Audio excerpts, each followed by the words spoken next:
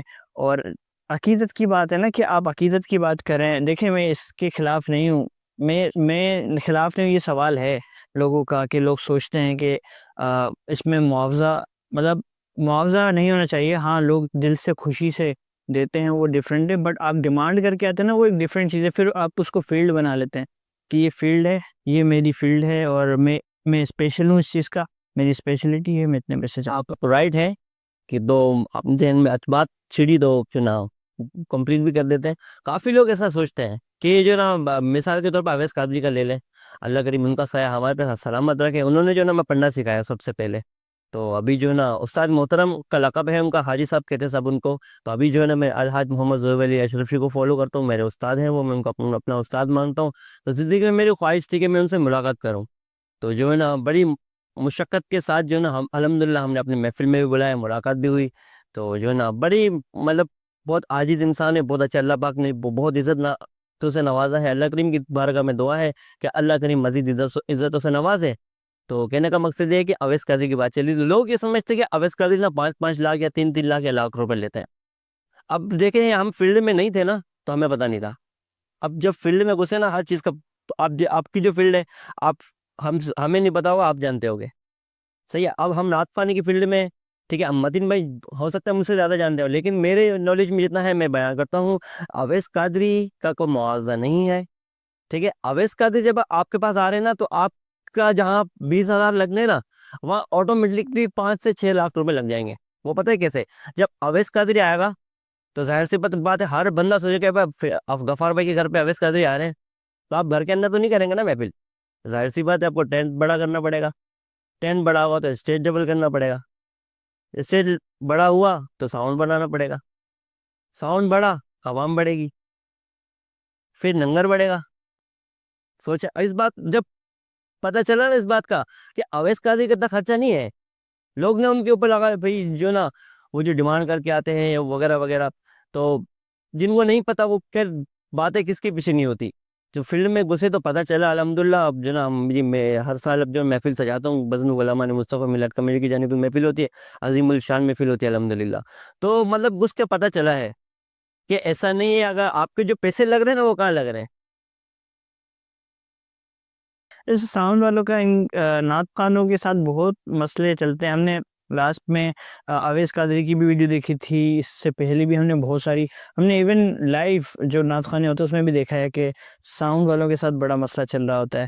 آپ لوگ کے ساتھ کبھی اس طرح کا کوئی واقعہ ہوا ہے؟ دیکھیں ساؤنڈ والے کچھ ہوتے ہیں. تو دیکھیں غفار بھائی، آپ نے نا عالی شان محفل سجا لی، بہت عالی شان. آپ نے مطلب حال کے اندر ہی کر لے تو رکھ لیں محفل. ماشاء اللہ سجاوٹ آپ کے کمال ہے، اور دور دور سے آپ کے مہمان آ رہے ہیں، ہر چیز آپ نے کھانا وی آئی پی رکھ دیا، ہر چیز آپ کی بکمال ہے. مثال کے طور پہ آپ نے نا 10 لاکھ روپے لگا دیے محفل پہ، ٹھیک ہے. اب آپ کا دار و مدار سارا کیا ہے، عوام تک آواز کیسے پہنچے گی؟ ساؤنڈ کے ذریعے. اب جو ہے نا بعض اوقات ہمیں ساؤنڈ ایسے ملتے ہیں پڑھنے کے آپ نے بھی وقت گزارا ہے ہمارے ساتھ، ہم جو ہے نا غفار بھائی بھی جو ہے نا، ہم جب خوش سنوارا سے ہم نعت خوانی کی فلم میں آئے تھے، تو جو ہے نا ایک دفعہ بارش میں محفل بڑھ کے نکلے تھے، تو بارش ہو گئی تھی، جو بڑا جو ہے نا بائک وائک نہیں تھی ہمارے پاس، تو وہ زمانے میں مجھے یاد ہے. تو کہ بات میں کر رہا تھا ساؤنڈ کی، تو ساؤنڈ ایسے ہوتے ہیں مطلب کہ چلتے کم میں ان کی آوازیں عجیب و غریب، ان کو سمجھ ہی نہیں آ رہا ہم کریں کیا. اب مثال کے طور پہ اویس قادری ہو گیا، جیسے طاہر قادری ایک برانڈ ہے، اب لوگ ان کو جانتے کہ طاہر قادری ایک برانڈ ہے، ٹھیک ہے. تو ابھی جو نا میں نے محفل رکھی، پوسٹر لگا دی بھی طاہر قادری آ رہے. اب لوگ جنہوں نے ان کو نہیں سنا، جو دیکھنا چاہتے ہیں، ہاں پہ ہم نے سنا ہے کہ طاہر قادری ایک برانڈ ہے، بھی ناپ میں بڑا، چلو یار فی الحال ہی جاؤ آ رہے جو ہے نا چلتے ہیں. اب انہوں نے اپنے دوستوں کو بھی تیار کیا، اب چلو چلتے طاہر قادری آئے، طاہر قادری آ رہے، ٹھیک ہے. محفل میں پہنچے، انہوں نے پڑھنا اسٹارٹ کیا، ساؤنڈ نہیں چل رہا ان کے معیار کے مطابق. ہزاروں کا مجمع ہے یا 500 600 جو بھی ہے، مطلب کہ ان کی آواز عوام تک اس طرح سے نہیں پہنچ رہی جس طرح پہنچنی چاہیے. پھر لوگ کیا آبجیکشن اٹھائیں گے کہ یار یہ طاہر قادری تھا، یہ تو صحیح پڑھ ہی نہیں پا رہا تھا، اس کے لیے یار ٹائم خراب کر دیا ہمارا، یہ طاہر قادری تھا. پھر کیا ہوا، وہ ساؤنڈ والے کا جتنا ملبہ ہوا طاہر قادری کو بتا جائے گا. لوگ یہ تو نہیں بولیں گے، کیونکہ اس ساؤنڈ پہ علاقے کا نعت خواں اچھا پڑھ کے جا رہا ہے، اس کو نالج نہیں ہے نا پڑھنے کی. ساؤنڈ پہ پڑھنے کی ایک نالج ہوتی ہے کہ میں نے مائک میں پڑھنا کیسا ہے. تو بعض اوقات مائک اٹھا کے لوگ چلاتے ہیں، جب مائک ہاتھ میں ہے تو چلانا کیسا بھائی. صحیح بات. تو بات یہ ہے کہ جو نا ساؤنڈ کا بھی ساؤنڈ آسانی پیدا کرتا ہے ایک نعت خواں کے لیے کہ وہ دور تک اپنی آواز پہنچا سکتا ہے، وہ تو اس میں کوئی شک نہیں ہے. اور ہم آخر کی طرف جائیں گے، کوئی ایک کلام سنا دیں مختصر مظفر بھائی. یاد مصطفیٰ ایسی بس گئی ہے سینے میں، یاد مصطفیٰ ایسی بس گئی ہے سینے میں، یاد مصطفیٰ ایسی بس گئی ہے سینے میں، جسم تو یہی ہے اپنا پر دل تو ہے مدینے میں، جسم تو یہی ہے اپنا دل تو ہے مدینے میں. کتنا پیارا سینہ ہے کہ بس گیا مدینہ ہے، اے کتنا پیارا سینہ ہے بس گیا مدینہ ہے.